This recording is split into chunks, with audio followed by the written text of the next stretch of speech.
Theresa May says she relies on the NHS every day because of her diabetes as she defended her record on public services. The Prime Minister admitted some people questioned the Conservative Party's motives on health and schools but insisted they cared deeply about them. Ms May said when Brexit is done she wanted the Conservatives to lead the country into the next decade and beyond.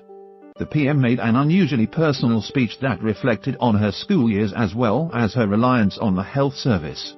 Critics of the government regularly accused her of squeezing public services to breaking point and Labour claimed Mrs May could not be trusted. But she told the Conservative Party's Spring Forum it must mount a determined effort to win and keep the public's trust in its management of public services.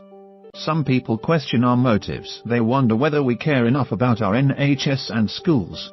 Whether we truly respect the people who work in them and understand that people rely on them, she said. Now, I know what our answer would be. Everyone in this party cares deeply about our public services. We use them. We rely on them.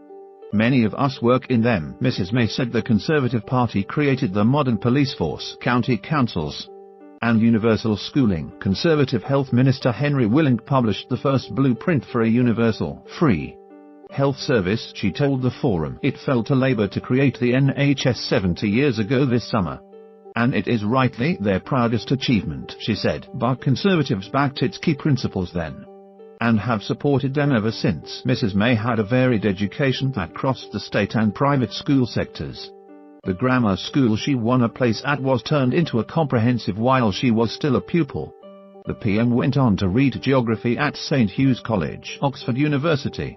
Public doubts about the party's commitment to public services were unfair, but they were a political fact which we must face up to, she said. Mrs May revealed she had type 1 diabetes while she was Home Secretary, and keeping it under control meant injecting herself with insulin up to 5 times a day. When I was diagnosed with diabetes, the NHS was there for me, she said, skilled and compassionate, helping me every step of the way to manage my condition and live a normal life.